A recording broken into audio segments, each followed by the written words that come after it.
Welcome back, everybody. As Central Texas gets ready for a dangerous cold and potential icy weather even this weekend, city leaders and first responders are trying to prepare to keep people who live here safe from any impacts of this storm. So we want to talk more about what that work involves today with Captain Christa Stedman with Austin-Travis County EMS. Captain, welcome back to the show. Thank you for being with us. Always happy to be here. So I know that this is probably a broad question, but talk to us about some of the things that you and the crews there with Austin-Travis County EMS are doing to try to prepare for this.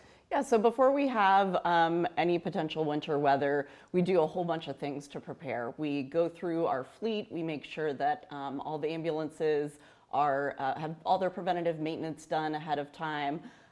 We stock what we call winter weather boxes in our stations that are full of things to help the medics sort of mitigate cold weather, like yak tracks to put on our boots so that we don't slip and fall when we're out moving around, hand warmers, windshield de-icer, things like that. So we make sure that we have all of that stocked up and ready for the crews to use. Mm-hmm.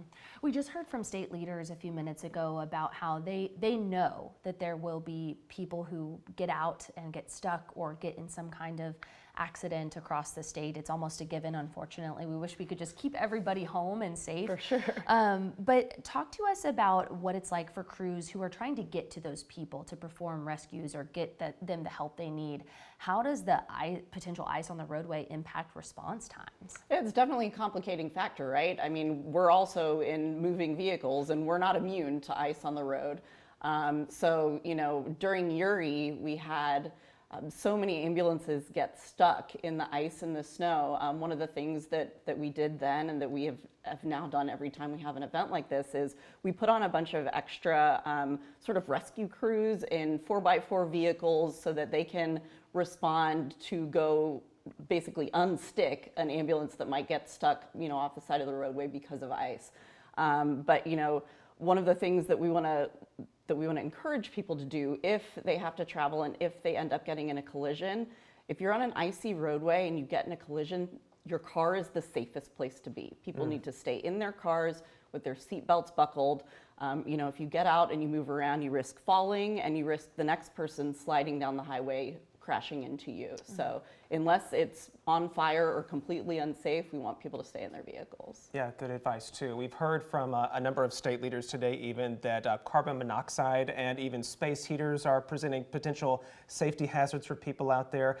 Is that something that you all normally see go up, calls related to that during storms like this? So yeah, I mean, anytime there's a loss of power, people tend to get very creative with the way that they try to heat their house. And unfortunately, sometimes that does result in carbon monoxide poisoning. So, if the power goes out, we know everybody wants to stay warm. The best thing to do is to put everybody in the household in one room.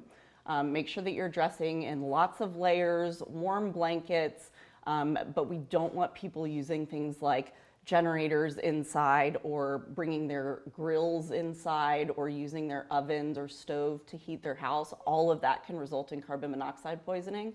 And because it's odorless and tasteless, you don't know that you're getting it until you're sick.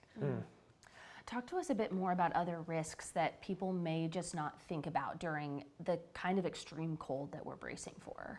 I think that some folks don't always prepare as well as they should. So we certainly want people, especially those with complicated medical conditions, to make sure that you have a week's worth of medication on hand.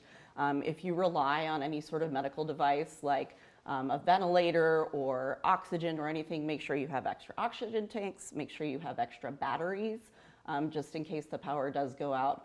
And just in general, you want to stay inside.